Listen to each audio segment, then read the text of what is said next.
obrigado por vocês estarem aqui. A gente vai poder conversar um pouco sobre cartão de desconto. Acho que é um tema bastante interessante, porque voltou à tona essa discussão, saiu decisão do Supremo Tribunal de Justiça em relação à ANS para regulação dos cartões de desconto. Antigamente tinha parecer lá dentro de que não era competência da agência, mas saiu decisão judicial. É um produto que hoje está na mão de milhões de brasileiros, milhões, talvez mais milhões do que até o plano de saúde, em algumas estimativas.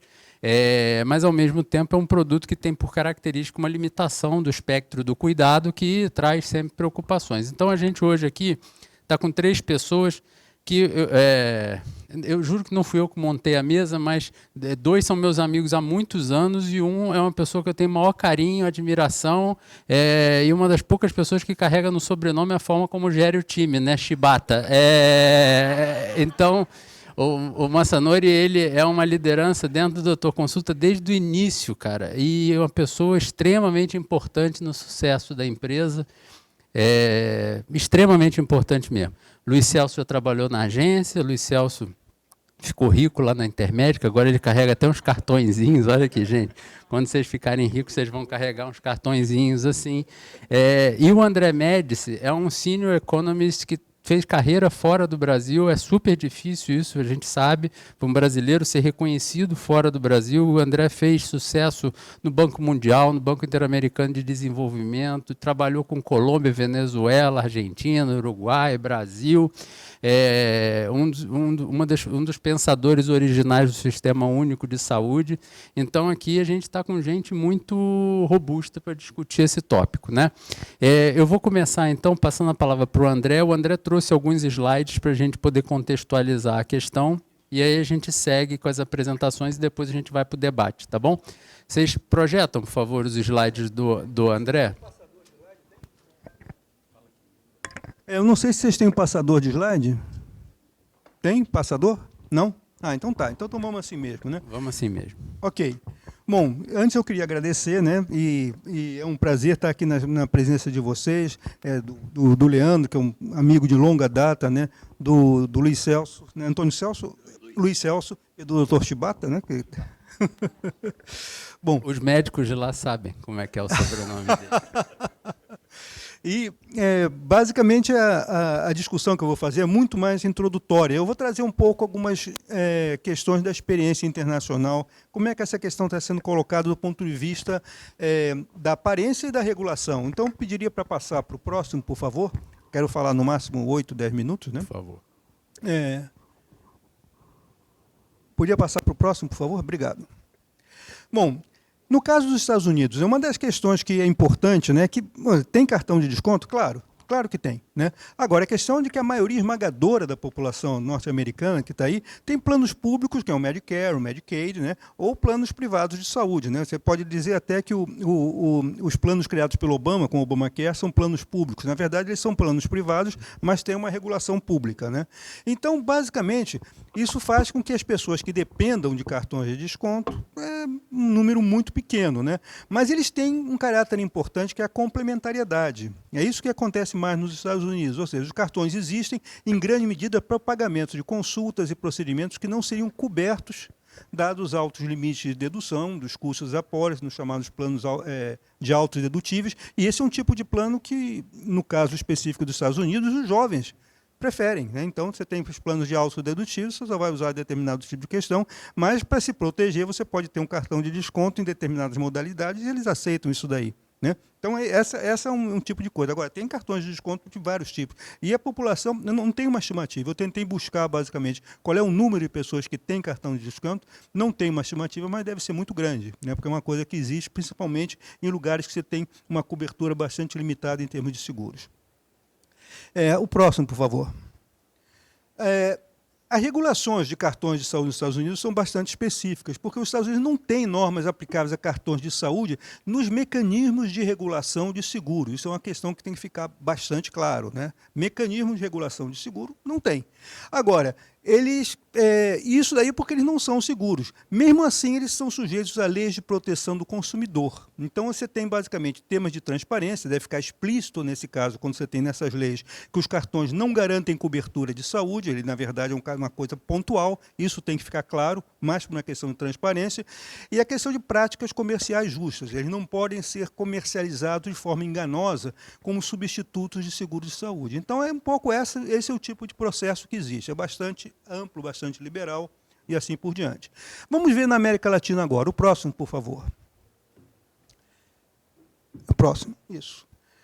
No caso da América Latina, há muitas situações de cartões. Quer dizer, eles existem para as populações que não têm recursos, né? Isso é, por exemplo, no caso específico de países como Peru, não sei o que é um país que tem uma cobertura ainda deficiente de saúde, né? Ou então de países onde tem complementariedade, né? Então, eles acham que o valor mensal a ser pago pelas apólices de seguros de saúde é muito caro para os seus orçamentos. Então, eles preferem ter um cartão, nesse caso. E são realmente o mesmo tipo de população, casais jovens, coisas desse tipo, que tem basicamente esse negócio que eles deduzem do orçamento, mas eles não querem pagar um plano que tem um comprometimento, porque, basicamente, pela faixa etária, a questão não se coloca. Isso tem em vários países dessa forma. O próximo, por favor. Agora, nesse caso, as regulações, eu pesquisei em vários países, México, Colômbia, basicamente Peru e Chile. Chile também tem agora, e essa é uma das questões que está em discussão no Chile também nesse momento, é que é necessário clarificar a distinção entre cartões pré-pagos ou de desconto, que essa é uma questão que, basicamente, a legislação começa cada vez mais a ficar bem clara, porque o pré-pago ele já pode ser uma coisa que pode ser caracterizada, de alguma forma, como um seguro. Então, essa é uma questão complicada. Ele tem que assegurar a transparência e a proteção do consumidor. Isso é outra coisa que a legislação coloca.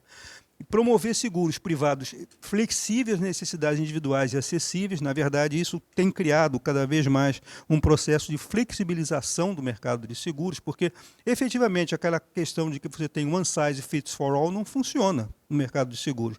As famílias têm necessidades diferentes, composições diferentes, e, portanto, você não pode ter um mercado muito engessado em termos de questão de seguro. E essa é uma questão que faz com que, de alguma forma, tenha uma mudança.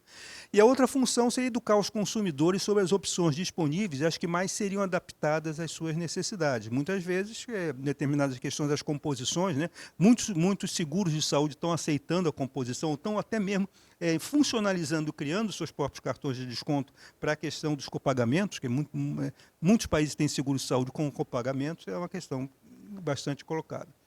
Bom, então vamos à próxima aí, né? Próximo slide, por favor.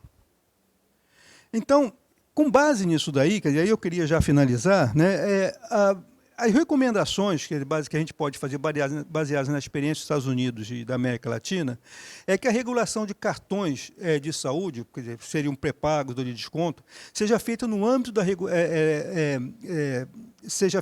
regulação de seguros de saúde, mas apenas definindo os temas de transparência e proteção do consumidor, para que não haja a compra enganosa de cartões por lebre. Então, essa é uma questão importante, né?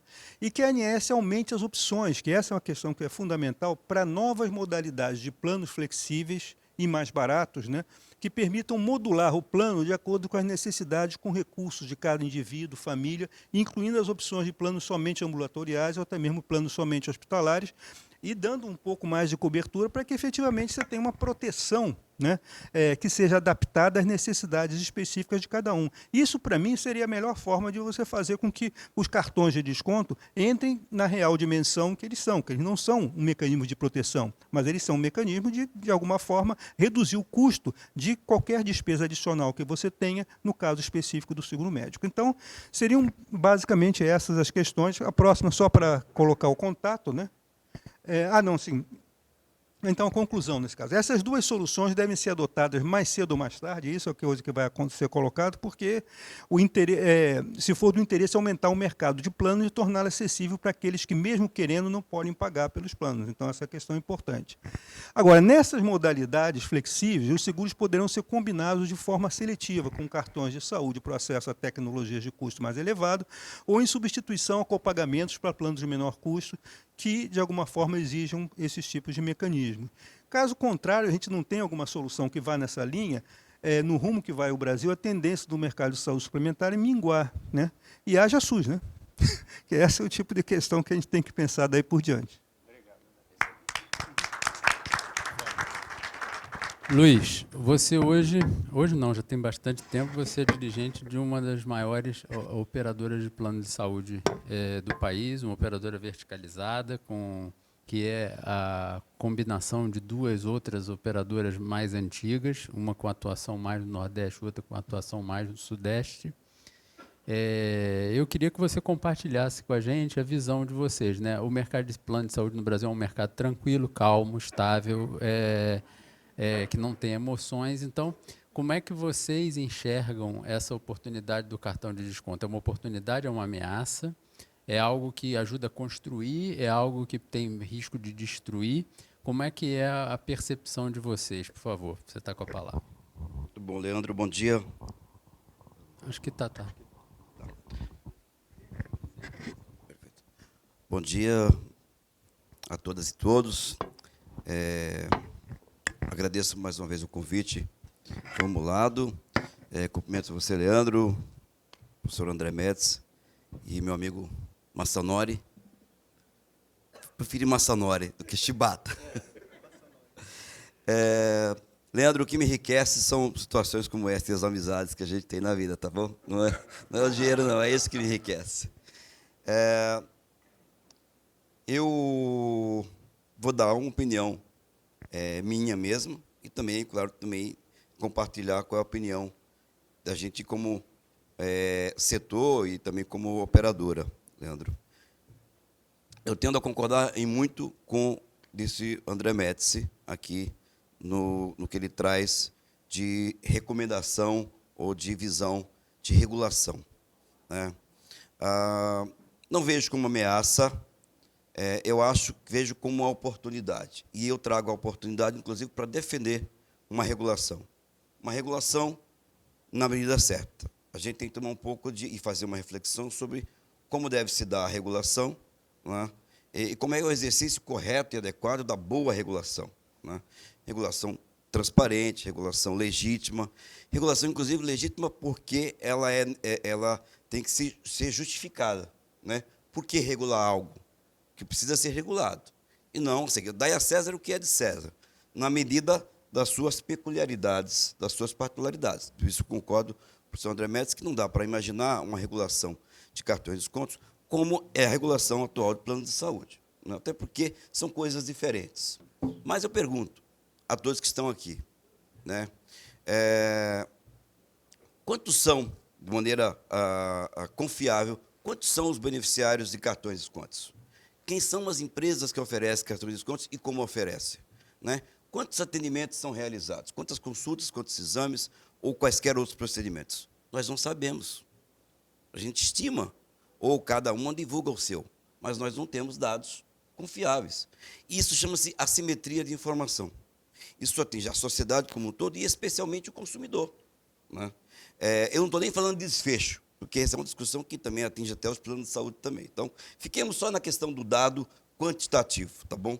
Que é importante para a tomada de decisões, inclusive para o exercício da regulação, né? Regular o quê, né? Então, por si só, a assimetria de informação justifica uma regulação.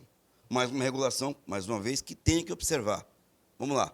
Nós temos princípios no Brasil, que é a livre iniciativa privada. Nós temos uma lei da liberdade econômica. Nem precisaria ter, mas no Brasil é bom ter, para reafirmar a questão da liberdade econômica, que muitas vezes não é observada, mesmo tendo a lei, mesmo tendo o princípio constitucional. Mas tudo bem, deixemos. Então, precisa ser observado isso. Não é para matar, não é para acabar. Até porque, como você bem disse, ou seja, eu vou fechar os olhos para isso, como se na visão ideal, se a gente partisse para o ideal, não precisaria ter cartão de desconto, não precisaria ter plano de saúde, mas não é, a realidade está aí, né? A renda das pessoas está aí, a capacidade de pagamentos, ou até mesmo dentro das suas necessidades, está aí, como você disse, e não é uma coisa só nossa, né, Leandro? A gente tem no Brasil, no mundo inteiro, o André trouxe experiência americana e de alguns países da América Latina. Então, assim, as pessoas não têm, pela natureza que é, pela complexidade que é um plano de saúde, né? E cada vez maior, será crescente, por tudo que nós já sabemos, eu não preciso repetir aqui. Então, não vai caber na capacidade de renda das pessoas, das empresas até. Eu estou até falando, vou ter que separar também, das pessoas, até porque eu acho que o público consumidor hoje dos cartões de descontos, eu acho, não tenho certeza, sejam mais pessoas físicas do que empresas, né? Mas não dá para fechar essa realidade e praticamente nós temos 1/4 da população, né, tendo acesso, né?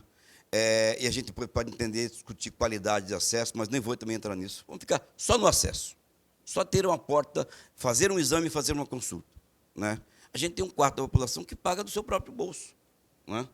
Então, aquele gasto privado que a gente olha, não é uma parte dele é saúde suplementar, via plano de saúde, mas uma grande parte, né? A outra parte que a gente tem é via pagamento direto de medicamentos, de consultas, de exames, e via cartões de descontos, via clínicas que chamam, entre aspas, populares.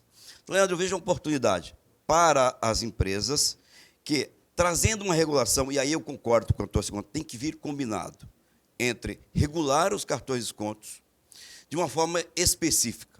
Como é regulada a odontologia, como é regulada a questão das administradoras de benefício, como é regulada as autogestões. A regulação da autogestão não é igual à regulação de medicina de grupo ou de seguro. Aliás, é bom dizer, com a lei 9656, André, a gente se afastou e muito, e cada vez mais vai se afastando, dadas as características, incorporação, envelhecimento e tudo mais, do conceito securitário. Plano de saúde não é seguro e cada vez mais tem se distanciado isso, né? As pessoas compram para usar, e não para não usar dentro do conceito do seguro, né? E vão usar, cada vez mais vai ser demandado para utilizar. Por isso que é importante também pensar em formas de promoção de saúde e prevenção.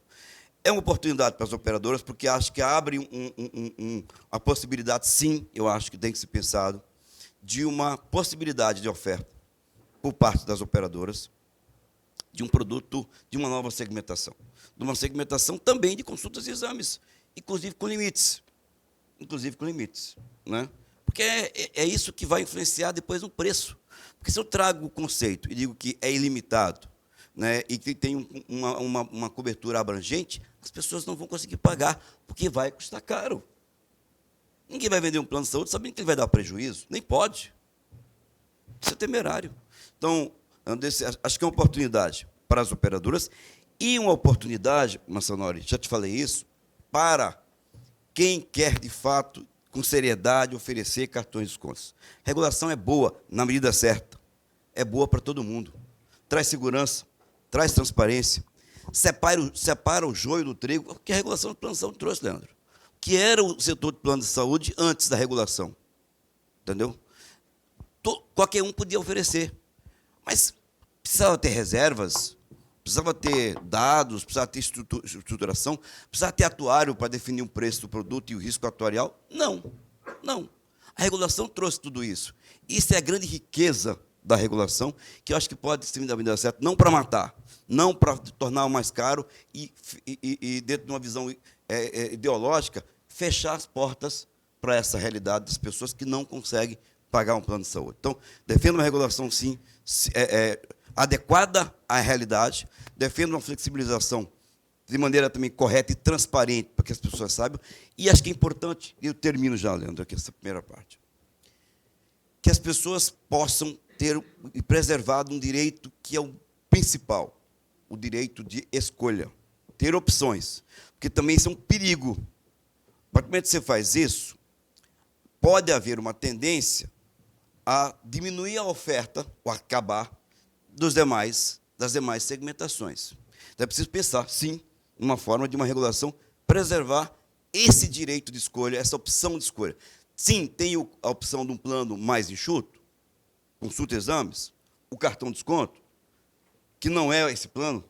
Estou defendendo uma regulação, não para tornar o cartão de desconto um plano ambulatorial ou um plano consulta e exames, mas ter um cartão de desconto simplesmente regulado. Talvez assim, a operadora vai ter que ter um registro na ANS, vai ter que informar, mandar informações para a ANS, vai ter que ter algum nível de regra prudencial, por que não? Né? Quem quer ser Tem que ter regras para isso. Tem que ter reservas, minimamente, para isso. As administradoras de benefícios não têm? Tem. Um risco é menor, mas tem lá um nível de reserva, porque tem um risco de crédito. Então, eu acho que isso é importante, isso vai ser bom para todos, para a sociedade como um todo.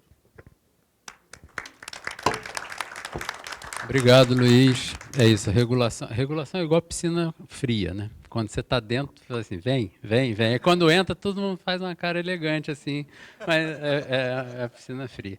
O Massanori, você é uma das maiores lideranças médicas hoje do país, de grupo médico propriamente dito, que é como se configura o doutor consulta propriamente dito. Como é que vocês olham o cartão de desconto? Vocês olham como uma oportunidade, como um caminho para avançar em outros segmentos da sociedade? Já houve uma conversa com os colegas dos grupos médicos sobre o que isso impacta na remuneração deles? Porque hoje recebeu e está liquidada a fatura, digamos assim, no instante seguinte, né? Como é que vai ser essa dinâmica e o quanto vocês veem isso como uma oportunidade ou como uma ameaça e o que vocês acham também? Perfeito. Bom dia a todos. Obrigado aqui também pela oportunidade. Bom, difícil falar depois dos dois aqui, né, Leandro? Mas vamos lá. Cartão de desconto, eu acho que antes de falar até da regulamentação, a gente precisa esclarecer, como o próprio professor André trouxe aqui, o Brasil, e aí vou complementar um pouquinho, se você me permitir aqui a tua apresentação, o Brasil ele tem diferentes modelos de cartão. E eles aconteceram de forma aleatória, em diferentes praças, por razões que a gente acha que são as mesmas, mas não são. Tá? Para mim, inclusive, é um aprendizado, porque eu tenho uma vida, junto com o Luiz aqui em saúde suplementar, onde vivi muito o outro lado da mesa, e estou aprendendo agora um perfil de consumo de uma população que tem uma necessidade e um poder econômico diferente e que enxerga a saúde de uma forma diferente. Acho que esse é um grande ponto.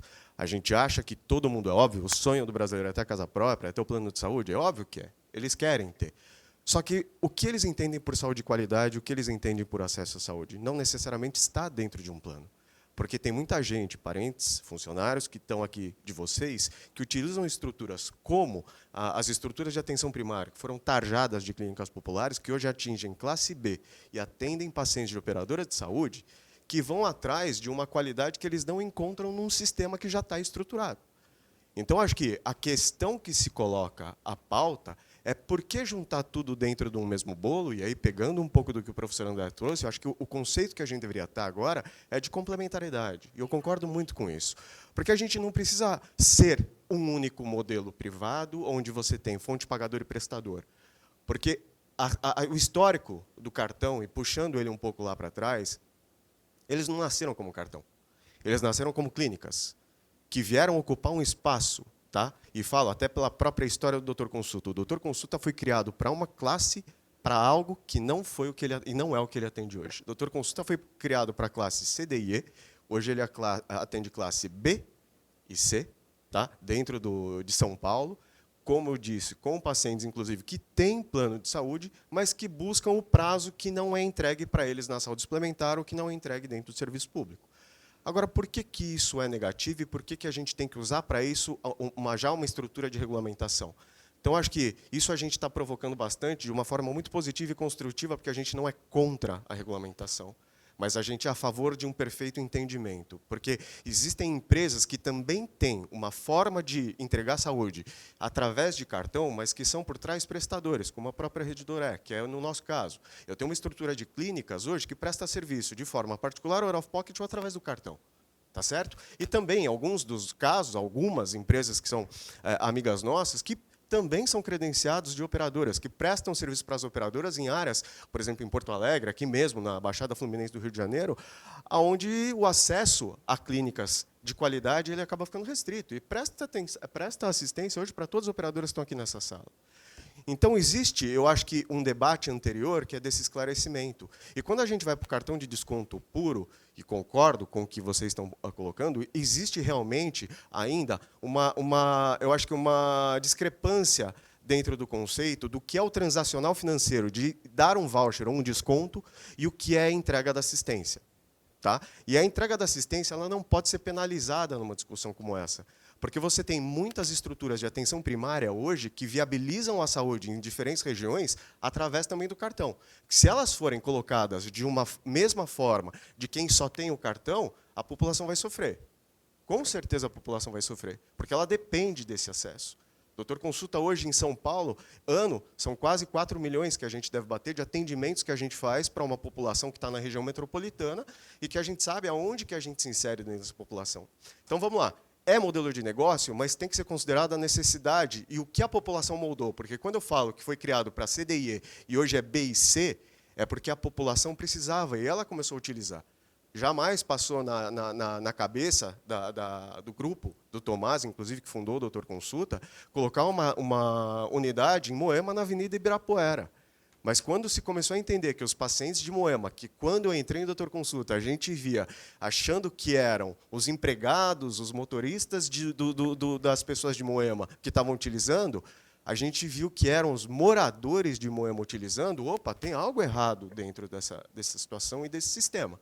Então, acho que é uma discussão mais ampla do que a regulamentação única do cartão. Acho que a gente tem que falar um pouco de sistema de saúde, como que a gente pode ser complementar dentro desse conceito. Tá? E indo um pouco até para a parte médica, a gente tem conversado com as entidades médicas, a gente tem conversado com o próprio corpo clínico. A gente sabe o que vai acontecer. Não vou ficar dando estatística aqui que todo mundo já sabe, mas 2030 é o ano onde o Brasil explode em números de médicos. E esse pessoal vai trabalhar onde? Só para a saúde suplementar ou só dentro de hospital? E vamos lá, a gente tem estados do país onde a atenção primária ela é forte pela falta de hospital, inclusive, e a gente sabe o quanto isso pode ser maléfico e benéfico para o sistema de emprego médico que o Brasil tem hoje. Então, muitos dos pacientes, dos médicos que nós temos hoje, inclusive, eles trabalham também em Einstein, trabalham em Rede D'Or, são médicos de qualidade que trazem todos os conceitos que eles trabalham nas grandes redes, mas que eles também precisam ter uma alternativa de renda. Tá? Então, a discussão ela não é simplesmente do cartão, ela envolve todos os stakeholders que estão nessa cadeia. O paciente, o nível de aceitação, que é uma coisa que a gente até conversa com a própria agência, a gente fala, gente, o nível de aceitação ele é gigante. Nós estamos falando de quem tem clínica que opera também com cartão, é de NPS de 80. Recorrência aumentando. E por que essa base cresce? Porque ela achou algo de qualidade que supre uma necessidade dela. Isso não pode ser descartado. E aí a gente ir para uma vertente de tomar uma decisão unilateral, que pode ser uma reserva de mercado, inclusive, para o que pode acontecer para o futuro. Tá?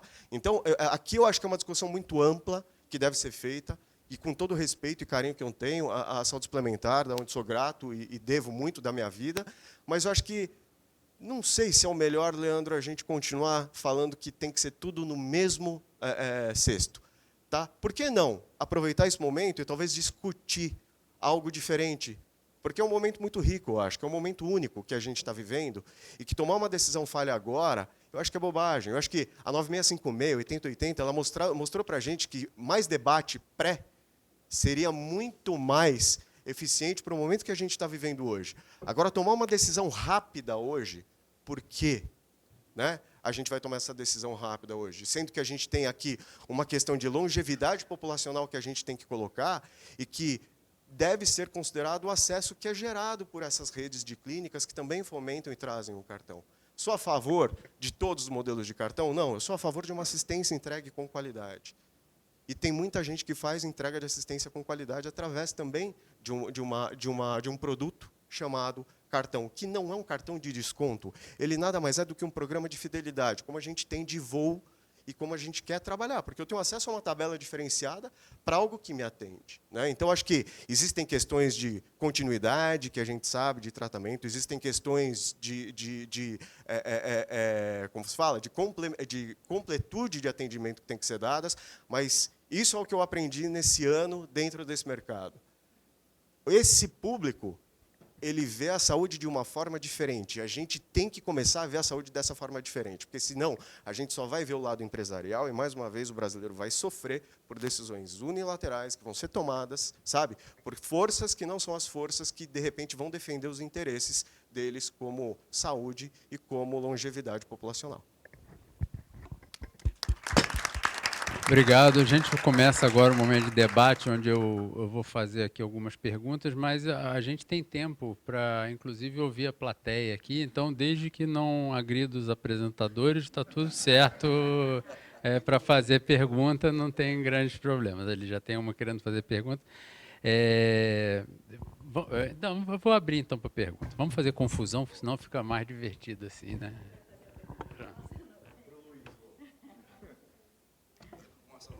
Fico muito feliz de ver essa discussão. Massa, especialmente, sabe o quanto estou desde fevereiro estudando intensamente o mercado de saúde complementar. Acho que só queria fazer uma pergunta / complementação. Concordo plenamente em uma visão diferente da saúde, mas como eu consigo gerar, por exemplo, um processo de integração com o sistema público? Porque a pergunta, vários países, ontem eu conversei até com o professor André, Chile, França, Alemanha, tem sistema de saúde complementar e um modelo onde você começa o ambulatorial subsidiado pelo privado e alta complexidade no sistema público. Será que este não é o momento oportuno para falar sobre este processo de integração? Essa reciprocidade de discussão, ela não vai ser valiosa, e isso não limita nenhum mercado, tá? Isso não rouba mercado de plano de saúde, que tem uma agenda diferente. Então, esse é um ponto, e se isso está sendo discutido. Beleza. Como é que vocês acham? Dá para integrar ou vai ser mais uma porta para furar a rede primária do SUS? Cara, E gerar mais confusão do que solução. Eu acho que não é nem uma questão de dar ou não para entregá-lo. Eu acho que deve ser feito, é algo que já está na mesa. A gente, inclusive, conversou com o próprio Ministério da Saúde sobre isso. Vocês sabem, o programa, o Ministério tem hoje essa cabeça de trazer essa integralidade dos dados. Tá? Eu acho que o que falta é energia, vontade do setor privado, junto com o público, de sentar, de repente, e falar, vamos fazer isso em quanto tempo? Porque eu acho que tem que acontecer. Tá? Isso tem que acontecer. Eu acho que conceito como o nosso, por exemplo, eu acho que é o de todos hoje, empresas de diagnóstico, principalmente. Hoje você leva os teus exames, os resultados, para onde você quiser. Ele está no teu celular. Então, eu acho que está mais simples do que era há 20 anos atrás, e a gente tem agora que eu acho que fazer com que essa agenda ela seja positiva para que isso realmente aconteça. Tá? Porque daí vem a questão da qualidade, porque quem entrega a qualidade não tem que ter medo de perder o seu cliente. Porque hoje eu acho que muito do que acontece da falta de energia que se coloca nessa mesa é porque ainda você não consegue oferecer talvez a qualidade do seu competidor. E eu acho que isso seria muito bom para o mercado, até para elevar a barra de qualidade assistencial que a gente tem que ter dentro dessas estruturas. Tá? E quando a gente fala do varejo de atenção primária, é aí que nasce tudo. Né? Quando eu comecei na saúde suplementar lá em 2003, 2005, o custo alto era o custo hospitalar. Quando eu saí da Intermédica em 2020, a gente tinha estado que a frequência de sinistro, em alguns estados, 50%, 45% estava dentro da atenção primária já, pela alta frequência e do baixo custo. Né? Então, acho que é uma coisa que deve acontecer. Tá? Sou totalmente favorável, nós trabalhamos para isso, inclusive, e torço para que seja rápido, porque isso vai levar, acho que, a barra de qualidade da assistência. Beleza. Luiz, você vai entrar nessa resposta, mas só para pedir também para você complementar num ponto, que é o seguinte, você já está atuando no mercado regulado, e já existe nesse mercado regulado o plano ambulatorial, com aquela bela Consul, que eu não vou me lembrar o nome porque eu esqueço as minhas encarnações anteriores, mas é a Consul que definiu 13, que definiu que tem que ter as 12 horas de atendimento de emergência. Né? Como é que isso vai se dar? E o quanto o plano ambulatorial sem a Consul 13 já não atende, de certa forma, um cartão de desconto com uma conformação de rede sistemática e referência e contra-referência. Então, entra nessa resposta, mas também vai no cerne desse problema, porque é onde vai ter... Já tem mais duas pessoas querendo falar, vamos lá. Mas, bem rápido, eu concordo. Ele vai falar. Mas eu não quero colocar isso, porque se a gente colocar isso como o requisito para se regular, a gente nunca vai chegar lá. Eu acho assim, ele é fundamental, inclusive hoje para o plano de saúde, gente, já. Não tem integração, aliás, existe só para a cobrança do ressarcimento ao SUS.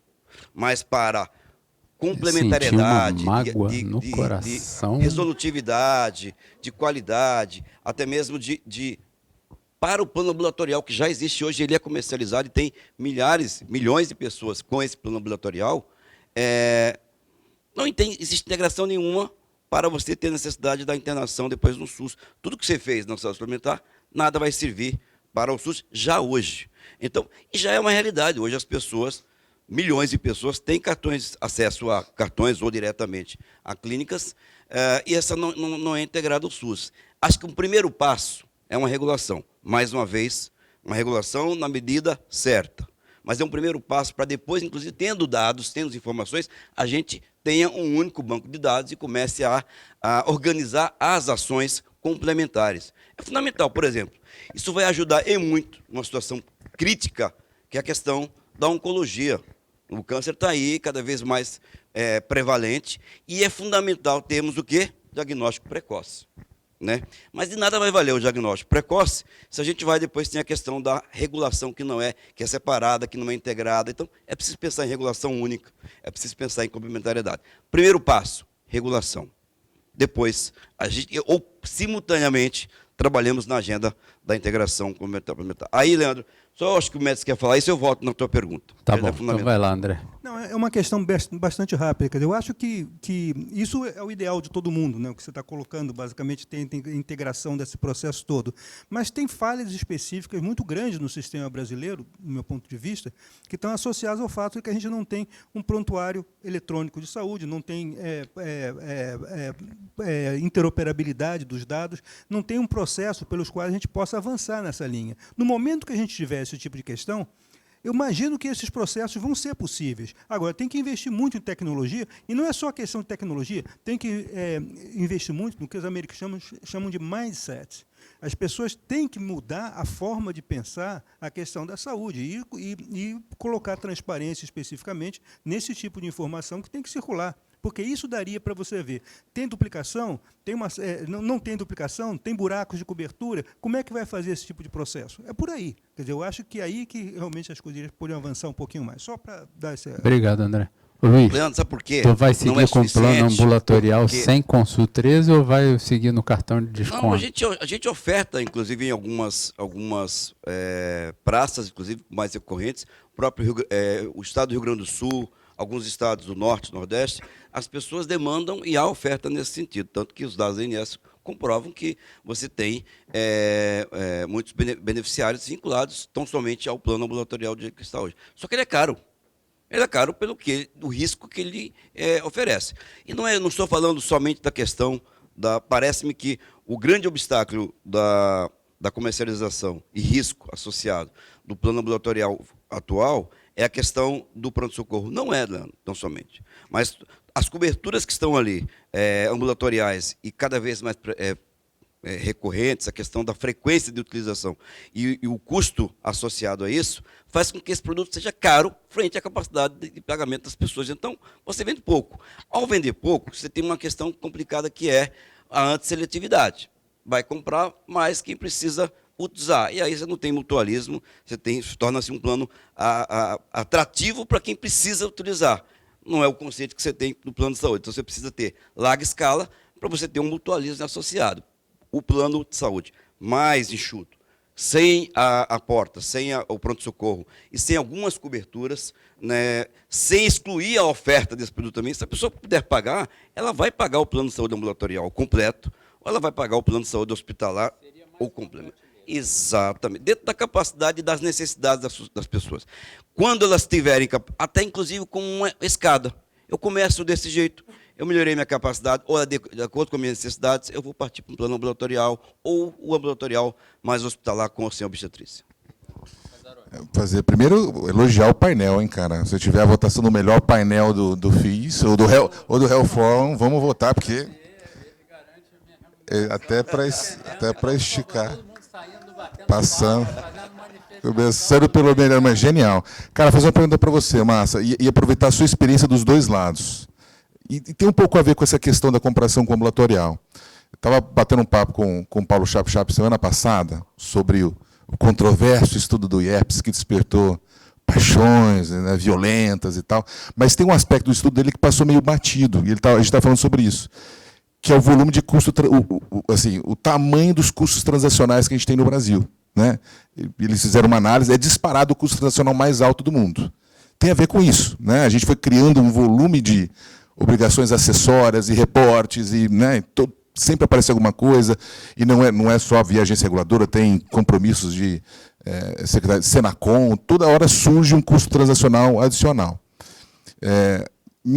Você, hoje, no Doutor Consulta, mas pensando nos cartões de desconto como um todo, a questão da acessibilidade para o preço é muito forte. Né? Você depende muito além da entrega do cuidado, de ser acessível do ponto de vista de preço. E você tem experiência dos dois lados, você já trabalhou muito tempo em saúde suplementar, cartões de desconto. Você acha que esse é um componente importante, esse peso, eventualmente, da regulação poderia empurrar demais ou apertar demais o seu ticket e restringir acesso? Qual que é a sua visão? Você sente muita diferença nesse aspecto específico? Sim. Vamos lá. Saúde à escala, e quando a gente vai hoje para um cenário onde a gente tem polarização do mercado, a escala de trabalho, quando você fala de custo médico, ele é um fator muito importante e determinante numa situação como essa. Então, competitividade dentro do setor, ela pode impactar em acesso, sim, Renato. Na nossa visão, isso é muito claro. Tá? O médico, no modelo que trabalha, o trabalho que o doutor consulta e as clínicas trabalham, ele é meio fee for service, porque ele recebe por evento. Né? Você não tem escalabilidade de uma vertical para poder diluir teu custo. Então, isso traz um impacto, sim, em competitividade e em acesso do que a gente vai ter junto aos clientes que a gente imagina.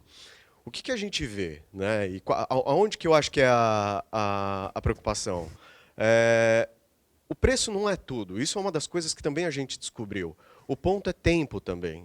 É o quanto que ele tem de expectativa. Porque, vamos lá, quando a gente pega o que foi criado pela agência de prazos e tudo mais, a gente sabe que os prazos, por N motivos, tá? Eles não são necessariamente cumpridos, não tanto pelo público quanto pelo privado.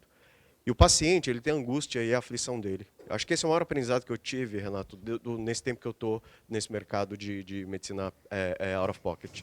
E, cara, ele paga por conta do prazo, porque ele ouve do médico dele que ele tem um risco de câncer, que ele tem um risco de ter algo, ele vai achar uma solução de curto prazo. E quem tem um pouco de poder econômico, quando não consegue através do plano ou não consegue no SUS, ele vai para uma solução dessa intermediária. Vamos lá, a gente também não pode ser, eu acho que tapar o sol com a peneira.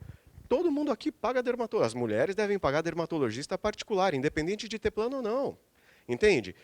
Porque é um acesso de livre escolha que você tem garantido e que é constitucional. Você pode usar financeiramente o seu direito econômico de escolha para poder fazer o que você quer com a sua saúde, independente do que você tem dentro de um contrato. Tá? Então, acho que esse é um ponto muito sensível, que é a questão do tempo de entrega de serviços, que isso começou a ocasionar, eu acho que uma desconfiguração do sistema como um todo, e isso veio para dentro do nosso mercado como sendo uma solução, tá? E isso não é algo que o Doutor Consulta ou as empresas parecidas com o Doutor Consulta criaram. Isso é uma resposta a uma deficiência do mercado e do sistema. E isso tem que ser entendido, assimilado, estudado, para a gente aí sim tomar uma decisão, que é uma decisão que eu acho que vai ser pertinente para o setor. Tá? Porque a questão está muito vinculada ao prazo. Para você ter uma ideia, tá? Dentro, a gente vê clínicas em alguns lugares que 3 dias de espera para uma consulta, o cara já vai buscar outro lugar. Ele não quer. Por quê? Porque ele está angustiado, ele já recebeu uma notícia que não foi tão boa, entende? Então, acho que é um ponto sensível. Do outro lado, você tem o quê? A maior parte das clínicas, não é nosso caso, elas são consultas. E fazem análises clínicas e ultrassom. A margem dessas clínicas, elas são muito baixas. Elas não são margens grandes. Quando a gente vê cartão de desconto dentro dessas clínicas, o que está sendo falado de que eles têm margens absurdas e estão ganhando rios de dinheiro, peraí, não é bem assim que esse negócio funciona. Por isso que eu acho que tem um entendimento, uma diferenciação de mercado que a gente tem que fazer para depois tomar também essas decisões. E em relação ao próprio estudo do IEPS, assim, com todo respeito, cara, li o estudo e tudo mais, mas, cara, são de dados atrasados, eu acho que ele está atemporal à realidade de hoje e num contexto que não é construtivo. E é isso que eu acho que a gente deveria começar a ter, estudos construtivos, e não para colocar o que tem de ruim em cada setor. Porque se a gente for falar só o que tem de negativo na suplementar, no SUS ou no setor que eu estou, ferrou. Entendeu? A gente não vai sair do status que a gente está hoje. Então, acho que o que a gente precisa agora é ter uma conversa construtiva e colocar players que queiram fazer essa construção para que realmente o brasileiro seja beneficiado.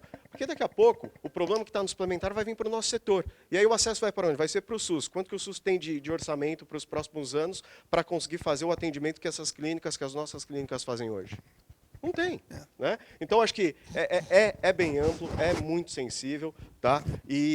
Mas é o que eu falo, acho que o ponto do tempo. Tá? E eu tenho uma preocupação adicional, que é o quê? É de isso também ser uma ferramenta de churn, que é onde, assim, cara, aqui é onde a gente fala de acesso, porque, pô, se eu tenho hoje a possibilidade de tirar gente que tem produto e que tem hospitalar para o que não tem, eu estou tirando acesso de uma certa forma e estou gerando outro. Então, existe, eu acho que, uma complexidade dentro dessa discussão que deve ser posta à mesa. Porque a assistência integral, que é pregada dentro do que a gente tem na lei dos planos de saúde, ela garante assistência integral. Então, o plano de saúde ambulatorial ele não é o que ele é porque as operadoras só, porque existe uma normativa que fala que tem que ser entregue aquilo. Agora, se a gente vai sair disso, por que eu falo que tem que ser só como saúde suplementar? Entende? Talvez tenha uma ferramenta da gente conseguir fazer essa complementariedade dentro desse sistema. 2 minutos só. Eu queria só complementar, basicamente, que eu concordo totalmente com o que ele colocou, Casarotti. Do ponto de vista da experiência internacional, por exemplo, trabalhando com países como o México e o Peru, que eu trabalhei bastante no Peru. E no Peru surgiram, basicamente, essa questão específica das clínicas populares com cartão de desconto, essa coisa toda, mas por uma questão muito rápida, porque os trabalhadores, mesmo tendo seguro, eles tinham que esperar muito tempo para ser atendidos pelo seguro. E, às vezes, a pessoa tinha que levar o filho de manhã para ter uma consulta às 6 horas da manhã e depois estar às 7 horas, 8 horas no trabalho. Ele não tinha outra solução. Então, essas clínicas eram clínicas que funcionavam 24 horas, tinham a possibilidade de dar uma resolução imediata, não tinha que entrar numa fila, esperar 2 meses, 3 meses de marcação. Esse é um dos problemas. A mesma coisa no México. No México tem uma coisa interessante, porque as primeiras experiências de clínicas populares ou desse tipo, no México começaram com farmácias, não sei se você se lembra. Isso daí, basicamente, há uns 10, 20 anos atrás, eu me lembro dessa questão, para vender medicamentos, as farmácias davam consulta grátis nos andares de cima das farmácias. Então, basicamente, os médicos chegavam lá, obviamente, eles deviam sobreprescrever alguma coisa, as pessoas compravam as coisas na farmácia e saíam com uma consulta grátis, mas cheia de medicamento. Então, esse é o tipo de coisa que normalmente acontecia naquela época. Depois as coisas começaram a evoluir de outra forma, né? Paulo Jorge. Não, eu só eu quero mudar um pouquinho o enfoque aqui, pedir a opinião de vocês sobre um tema, mas é porque quando eu ouço isso de vocês, eu não ouço muito, eu não caso isso muito com deficiência do sistema. Eu acho que isso é um pouco mais de conveniência do cidadão. Ele quer alguma coisa que eventualmente ele pode agendar e ter daqui a alguns dias, mas ele quer conveniência de ir naquele dia seguinte, ou fazer uma consulta às 6 da manhã, ou fazer uma consulta em 2 dias na esquina da rua dele. Então, eu não sei se necessariamente eu casaria isso com ineficiência do sistema. Mas eu queria abordar um outro tema. Muitas das pessoas que são contrárias, e eu acho que a gente está falando aqui de muitas questões muito diferentes. Uma coisa é regulamentação de cartão de desconto, outra coisa é operadora registrada na ANS poder vender um produto ambulatorial que seja mais simples. Isso é completamente diferente. É que a gente bota tudo na mesma discussão, mas são coisas completamente diferentes. A gente está falando de, eventualmente, ter planos com acessos a um custo menor, exatamente porque, como você disse, de fato, hoje o atendimento ambulatorial assumiu um protagonismo de custos muito diferente do que era no passado. Em 2022, a gente teve a liberação das terapias ao infinito e além, né? E aquilo virou baixo custo, altíssima frequência. Essa é a nova coqueluche, é um novo desafio para o sistema de saúde. Então, eventualmente, você tendo planos um pouquinho mais simples, você conseguiria fazer, não custando 150 de custo médico, foi o que o rapaz ontem falou que ele vende, acho que aqui no Rio de Janeiro, mas algo mais acessível para milhões de brasileiros. Esse é um tema. Agora, eu queria abordar o seguinte. O senhor falou de uma coisa que eu acho que é interessantíssima, que no Brasil a gente não explora, que é a tese da complementariedade público-privada, né? Eu acho que a gente tem uma dificuldade, em alguns momentos, até dogmáticas, de dizer que esses sistemas deveriam trabalhar juntos. O SUS foi criado, ele é um sistema fantástico. Na década de 80, nós temos 2024, a gente tem que evoluir com esse pensamento de alguma forma. Algumas pessoas dizem que, ao você abrir essa porta de consultas e exames, isso eu ouvi falar de uma autoridade, que quando você abre isso para milhões de pessoas fazerem consultas, exames, você vai chover de gente com diagnósticos prontos na porta do SUS e que isso é um desafio. Como é que o SUS vai trabalhar essas populações, eventualmente vindo da saúde privada, já com diagnóstico? Logicamente, seria um contrassenso você varrer todo o diagnóstico dele de novo, desde o início, e você bateu subitamente a porta do SUS com o diagnóstico de um melanoma, de um câncer de intestino, de alguma coisa que você precisa tratar.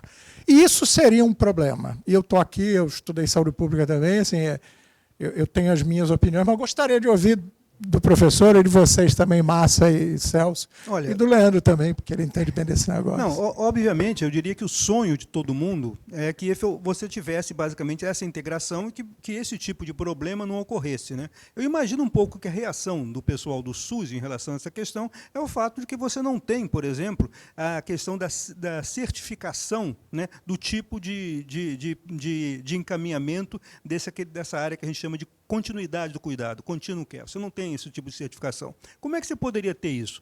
Através de você ter justamente essa questão dessas 3 coisas que eu tinha colocado: o prontuário único do paciente, registros eletrônicos de saúde e interoperabilidade.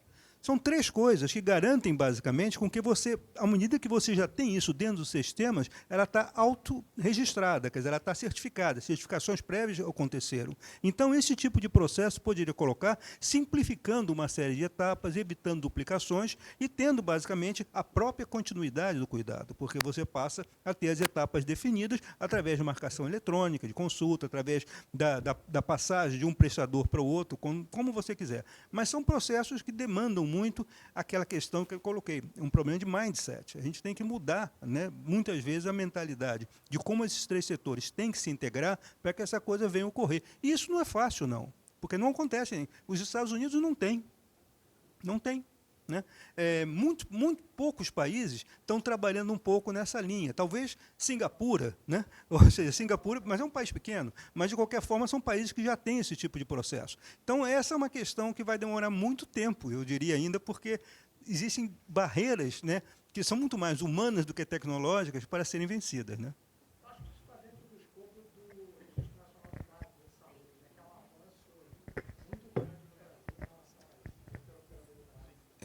Eu acho que a gente tem que sim, e é fundamental. A gente talvez se prendeu pela temática muito a questão da regular ou não regular, a questão do cartão de desconto, e temos no próprio tema do painel a questão de acesso e qualidade, né?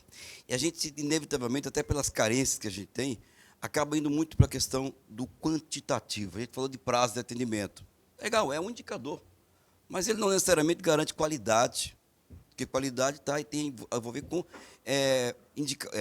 uma série de fatores para te levar a resultados, inclusive em saúde, né? E a gente precisa, inclusive, estabelecer esses indicadores e saber como medi-los. Porque assim, a gente fala assim, clínica de qualidade. O que é uma clínica de qualidade? Hospital de qualidade. O que é um hospital de qualidade? O que é uma consulta de qualidade, ou um exame de qualidade, ou uma intervenção de qualidade? Né? Então, essa questão a gente não pode esquecer essa pauta, ela é fundamental, né? Porque a gente está discutindo acesso, mas a gente tem que discutir a qualidade também desse acesso. Inevitavelmente, a gente não pode fechar os olhos. As pessoas ou não têm esse acesso, ou têm esse acesso da forma que está aí. Né? O que nós estamos querendo propor é como é que a gente pode, de alguma forma, estabelecer e organizar esse acesso, né, para nos aproximarmos mais de qualidade. E qualidade para chegarmos aos desfechos, aos resultados que a gente imagina. Né? A gente não pode esquecer esse detalhe. Eu vou encurtar só essa rodada para a gente dar tempo de ter a última pergunta, porque já tem plaquinha levantando do tempo da sala. Mas, por favor. Bom, obrigada a todos, excelente painel. Eu queria trazer um pouco a discussão sobre o ponto de vista jurídico. O doutor André bem apontou que a regulamentação de cartão de descontos nos Estados Unidos é muito voltada à proteção do consumidor, o que já acontece hoje. Né? A gente já tem um Código de Defesa do Consumidor que regulamenta, de uma certa forma, os cartões de desconto, porque eles também estão sujeitos a ele. Mas me preocupa muito, tanto uma maior regulação do cartão de desconto, quanto uma regulamentação do plano ambulatorial segmentado, com a questão da legalidade e o aumento da judicialização. Porque é o que o doutor André falou, nada adianta a gente regulamentar se a regulamentação não for efetiva, no sentido de ser aplicada na prática, e se a gente não mudar o mindset de todos, de que não está comprando gato por lebre. O consumidor tem que saber aquilo que está comprando, né? E usar dentro daquilo que o produto oferece. E eu queria entender um pouquinho de vocês, como vocês veem isso, a possibilidade de regulamentação do plano ambulatorial segmentado vis-à-vis a nossa legislação, a lei atual que a gente tem, e como vocês veem a possibilidade de aumento da judicialização e como que isso ficaria na precificação e nos custos. Obrigado. Eu vou pedir para começar pelo André, aí eu vou passar para o Luiz, para o Massanori, e aí eu pediria que vocês fizessem as palavras finais para a gente encerrar a mesa também, tá? Por favor, tá? Olha, essa é uma pergunta que é muito importante no caso específico do Brasil, né? Porque o Brasil tem um pouco aquela questão, né, de um excesso de legislação e uma pouca capacidade de aplicação da lei, né? Então, existe até uma coisa que antigamente as pessoas falavam, essa lei pegou. Quer dizer, uma lei que pega é uma lei que, na verdade, funciona, porque as pessoas... Agora, não, essa lei não pegou. Então, o grande problema aqui é que a gente tem que ter determinados tipos de instâncias, que são instâncias de vigilância, de fiscalização.